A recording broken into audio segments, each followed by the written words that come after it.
Olá pessoal, meu nome é Jonathan Madeira. Vou estar explicando para vocês aqui a crise da República e a crise do Império Romano. Nós vamos entender um pouquinho aqui esses dois períodos da história de Roma. Que eu trouxe para vocês algumas fases, né, as três fases que nós temos de toda Roma, né? Então nós temos aí a parte da monarquia, que vai de 753 até o ano de 509 a.C. Nós temos aí da República, que vai de 509 até o ano 27 a.C. E aí nós vamos ter o Império do ano 27 a.C. a 476 depois de Cristo, né? Aí eu mostrei para vocês ali um pouco do mapa geográfico ali, na parte geográfica de onde se localiza Roma, né? E os povos que compunham, que faziam parte aí de Roma, né? Que trabalhavam, que viviam por ali. Aí nós vamos falar um pouquinho agora sobre a fundação de Roma, né? E Roma, ela foi fundada, e nós temos aí o livro Eneida, né? de Virgílio, um poeta chamado Virgílio, escreveu o livro Eneida, falando sobre a fundação de Roma, onde ele coloca aí Rômulo, que foi o primeiro rei de Roma, coloca ele e o seu irmão Remo. A história diz que eles foram deixados pela sua mãe no rio e uma loba os amamentou, né? Cuidou deles. Então nós vamos ter aí Rômulo e Remo. Rômulo mata o seu irmão Remo e funda aí o que nós conhecemos a cidade de Roma, tá? Temos ali três povos bem específicos, né? Que são os latinos, povos latinos, os sabinos e etruscos, né? São os três povos que compunham ali basicamente Roma, né? Dentro disso nós vamos ter aí a monarquia, né? Sendo composta aí pelo rei, senado e por assembleias, né? Nós vamos ter aí a figura de um rei, o primeiro rei, como eu falei, foi Roma. Vamos ter aí o Senado, né? Uma ideia rudimentar de democracia, né?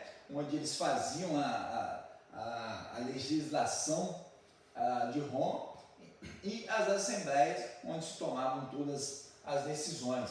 Nós vamos ter aí na monarquia, na república e no império, nós vamos ter as mesmas classes sociais, né? Vai se compor aí de patrícios, que eram os grandes proprietários de terra. Nós vamos ter aí os plebeus, né? Eram pequenos proprietários de terra, as pessoas livres.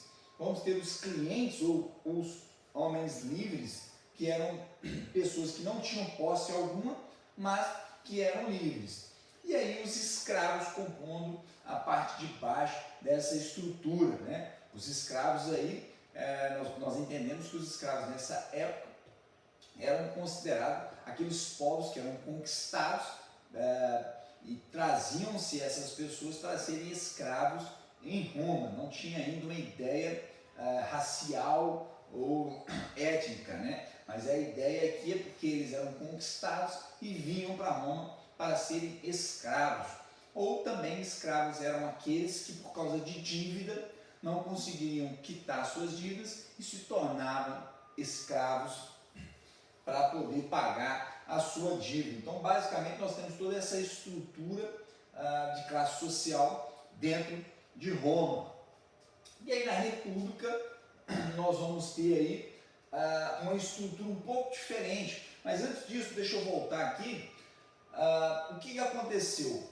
O último rei, o último rei lá de Roma, o Senado, eliminou esse rei e passou-se a trabalhar de forma onde só os senadores, só o Senado tomavam as decisões e governavam Roma. Então nós vamos ter aí nesse governo o Senado fazendo toda a parte governamental, né, ou legislativa de Roma. Vamos ter as assembleias e aí surge a magistratura, né, que é uma forma hierárquica de colocar os poderes no seu lugar, no seu devido lugar. Então nós vamos ter na magistratura o cônsul geralmente eram dois, um cuidava do exército e o outro cuidava da questão política da cidade, tá? Logo depois nós vamos ter o pretor. O pretor é aquele que era responsável pela justiça, era o que mandava prender e também o que mandava soltar, tá? Nós vamos ter o edil, né, que é aí o responsável administrativo da cidade, também responsável pelos espetáculos, né, tudo que vinha para o público. Nós vamos ter o censor, o censor, que é o responsável pelo censo, ou aquele que fazia o levantamento da renda das pessoas para que o questor pudesse cobrar os seus impostos, tá? Então nós temos aí uma estrutura de magistratura romana durante esse período aí, desse período aí de república, né? Logo depois nós vamos ter na república uma ideia de expansão territorial, porque o que acontecia? Os grandes proprietários de terras, os patrícios, eles pensavam o seguinte: vamos dominar outros povos para termos mais terras e dominar as pessoas para serem nossos escravos, para trabalharem nas nossas fazendas, enfim, no que precisava ser feito. Então, primeiro eles começam uma expansão territorial que vai acontecer aí na Península Itálica. Nós vamos chamar de expansão interna, né? Onde eles vão dominar na parte laranja do gráfico. Você consegue ver que eles vão dominando todo o sul do que hoje nós conhecemos a Itália, né? Depois vão ter as guerras externas, né? Que ficou conhecido como guerras púnicas, que foi depois dessa conquista de toda a Península Itálica, dominar aqui Cartago, né? Que era uma região também muito rica, onde era concorrente comercial de Roma. Então o que Roma faz? Ataca Cartago, domina, o que vai ficar conhecido como guerras púnicas, domina, e ele começa, e aí a partir daí ele tem todo o mar Mediterrâneo para comercializar. Então ele domina toda a faixa litorânea do que nós conhecemos como mar Mediterrâneo, né? E aí, a partir daí, na República, nós temos o primeiro triunvirato. Por que triunvirato? Porque nós vamos ter 3 cônsules tomando conta aí da República de Roma, né? Júlio César, Pompeu e Crasso, né? Só que entre eles começa a haver uma disputa de poder, né? Obviamente, 3 mandando no mesmo território não ia dar certo. Então eles começam a ter uma disputa entre eles. Crasso é o primeiro a ser morto, tá? Júlio César vai fazer uma campanha militar, né? A conquista de novos territórios na Gália, nessa região aqui, ao norte aqui, onde hoje nós conhecemos como Europa, né? Júlio César vai para lá pensando que essa conquista seria rápida, mas ele fica lá durante 10 anos, o que era uma ideia de conquista para trazer riquezas, na verdade começa a gerar muito custo para a República de Roma. Por quê? Porque manter esses soldados muito tempo longe, comida, armas, né? Enfim, tudo que precisa dar de sustento para o exército, começa a gerar um custo muito alto. Então, Pompeu, a fim de derrubar Júlio César, aproveita a oportunidade e faz com que os senadores emitem uma carta para Júlio César, chamando ele de traidor, dizendo que precisava eliminar, acabar com a guerra e voltar para Roma para ser julgado. Mas Júlio César não volta. Ele termina a sua empreitada, conquista a parte da Gália. Depois que ele conquista, ele desce para Roma com o seu exército para poder perseguir Pompeu. Pompeu foge, mas acaba sendo, um ano depois, sendo morto. A guerra dura mais um tempo, é uma guerra civil que está acontecendo ali na Península Ibérica, na República de Roma, tá? E depois da morte de Pompeu e domínio de Júlio César faz com que o Senado emita um decreto de que ele é um ditador perpétuo, né? Ou seja, passa a ser o absoluto e o Senado passa a ser mais uma fachada, uma marionete na mão de Júlio César. Porém, Júlio César ele tinha um prestígio muito grande com os seus soldados, né? Com o povo. Então ele começa a querer beneficiar o plebeu, fazer com que as pessoas pudessem ter uma vida melhor. E para poder beneficiar o plebeu, os aristocratas ou os patrícios precisariam perder alguma coisa. Eles meio que não querem, fazem uma conspiração e matam Júlio César, né? Cada senador enfia uma faca e mata Júlio César. Então, com a morte de Júlio César, elimina-se aí o triunvirato, né? E a partir daí nós vamos ter, alguns anos depois, o segundo triunvirato, que é onde Otávio, sobrinho de Júlio César, juntamente com Marco Antônio e Lépido, eles fazem uma reestruturação na República, né? E dessa forma eles dividem todo o território conquistado por Roma em três partes, né? A parte verde aqui ao norte fica com Otávio, a parte azul no oriente fica com Marco Antônio e aqui ao sul do mar Mediterrâneo, mas ao norte da África, Lépido vai ter seu território, né? Só que, obviamente, não vai dar muito certo, porque um quer ter mais poder, mais conquista do que o outro. Então, Marco Antônio invade a parte de Lépido, mata Lépido, conquista essa parte e ele torna-se ali, território dele todo ali, o norte da África, inclusive o Egito. Otávio não aceita isso e invade o Oriente e mata Marco Antônio.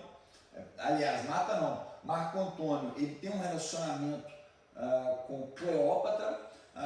Com a invasão de Otávio, eles se matam, Marco Antônio e Cleópatra, e Otávio passa a ser o único cônsul, vamos dizer assim, de todo o território de Roma. E a partir daí, o próprio Otávio se denomina, autodenomina como Otávio Augusto, né? Augusto aqui é divindade, ele se acha agora o Deus, né? Então, o Otávio Augusto cria aí um império romano, ou seja, passa a ser tudo uma coisa só, onde Otávio Augusto ele é o senhor de todas essas terras. Otávio Augusto também tinha uma ideia parecida com a do seu tio Júlio César, para poder beneficiar um pouco os plebeus, fazer com a ideia de uma economia para todos, trazer uma paz para Roma, já que estava tendo muitas disputas de poder durante vários anos. Então, Otávio Augusto traz aí a Pax Romana, né? Qual que era a ideia da Pax Romana? Otávio, então, ele diminui a expansão territorial, né? Ele deixa de conquistar novas terras, né? Faz com que o soldado, o plebeu, fique mais em casa, mais no seu território, produzindo mais, e isso beneficia um pouco mais. Para poder ganhar ainda mais o povo, já que, como ele se intitulava como Deus, ele queria agradar as pessoas e ao mesmo tempo se perpetuar no poder, ele começa com a política de pão e circo, que nós conhecemos hoje como pão e circo. Ele começa a alimentar as pessoas e ao mesmo tempo traz aí um entretenimento com os coliseus, né? Grandes espetáculos para poder fazer com que as pessoas tenham divertimento e ao mesmo tempo a barriga cheia, né? Então, essa política do pão e circo, ela se predomina muito tempo, o que leva aí a durante muito tempo uma satisfação do povo romano durante todo esse império romano. Por volta aí do ano 30 a 33, nós vamos ter Jesus sendo morto, né? E pregado numa cruz e ressuscitado, conforme a religião nos fala. E aí o cristianismo começa a se espalhar no Império Romano. E o cristianismo ele vai ter uma parte fundamental tanto no apogeu do Império Romano, como também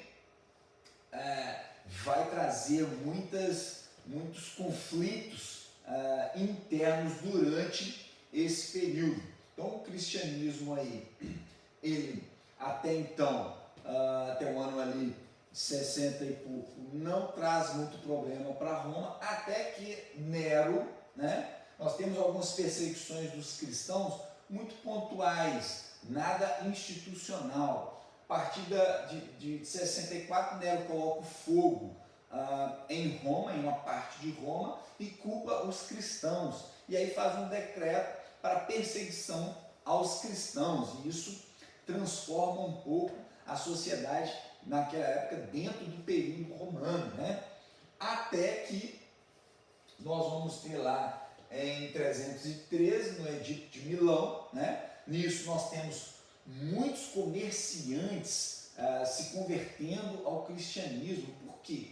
Porque o Império Romano construiu várias estradas, várias ruas, né? Vários acessos a vários locais. E isso facilitava o comércio e os comerciantes eram os primeiros a se converterem e a levarem essa nova doutrina para vários locais. Então, depois aí da perseguição de Nero, depois de vários anos, nós temos em 313 o Edito de Milão, onde Constantino, que era um general do Império Romano, ele se converte ao cristianismo, institucionaliza a igreja, né?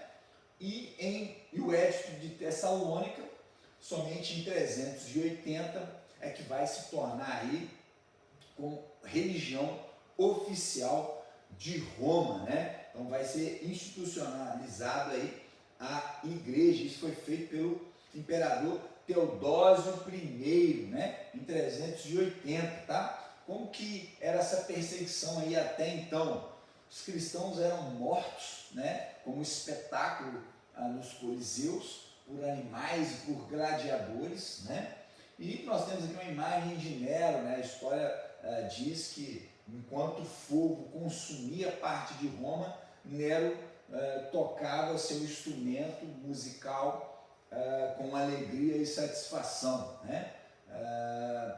Enfim, então nós temos aí alguns períodos bem turbulentos nesse período do cristianismo dentro do Império Romano, né? E isso mostra para nós o poder do cristianismo no Império Romano e a partir do Império Romano, já que todo o Ocidente foi cristianizado, né? Temos todo o Ocidente hoje com base cristã, tá ok? Então, mais à frente, nós vamos ter aí a crise do Império, né? O que levou a essa crise? Como Otávio Augusto, ele trouxe a ideia de diminuição de expansão territorial, né? Automaticamente, com essa diminuição de expansão territorial, ele diminui também o número de escravos, que era o que movimentava o braço forte do Império, eram os escravos. Então, começou-se a faltar escravo para trabalhar. Automaticamente, isso vai interferir na economia, levando uma falência econômica para dentro do Império. Essa falência econômica vai levar à desorganização do exército. Por quê, Jonathan? Porque, como começa a ter uma falência econômica, o Império já não consegue mais sustentar esses soldados ou esse exército, guardando as fronteiras, né? Protegendo, trazendo ordem para todo o Império. Então, os soldados começam a desertar, a saírem, porque não estão tendo sustento. E lembrando que a maior parte do custo do Império Romano era com o exército, para manter todo esse domínio, né, nas fronteiras. E aí, com essa diminuição de uma proteção territorial, começa-se a pressão bárbara, né? Ou seja, você começa a ter os povos bárbaros dentro da perspectiva romana. Todos que moravam além da fronteira do Império Romano eram considerados bárbaros. Então nós vamos ter os bárbaros começando a invadir o Império Romano, o que vai acontecer em 476, que vai ser o fim do Império Romano, né? E aí, com o fim do Império Romano, nós vamos ter, aliás, antes do fim do Império Romano, nós vamos ter em 395 a morte de Teodósio I. Nós vamos ter os filhos de Teodósio dividindo o Império Romano. Eles vão dividir. Então vai se tornar aqui na parte verde o Império Romano Ocidental e na parte amarela o Império Romano Oriental. Há essa divisão, né? E com essa divisão, no Império Romano Ocidental, em 476, chega a seu fim, porque ele perde a condição econômica de sustentar todo o Império, né? Então acaba-se aqui o Império Romano Ocidental, que mais à frente nós vamos entender como feudalismo, vai se fragmentar esse poder, vai haver uma mistura com os povos germânicos, né? Porque eles começam a invadir. E aí nós vamos ter do lado oriental o Império Bizantino, que é um outro conteúdo escolar, tá bom? Então nós vamos ter aí o Império Romano dentro das três fases, tá? Monarquia, república e império, e o Império Romano Ocidental finalizando em 476. Meu nome é Jonathan, muito obrigado pela aula.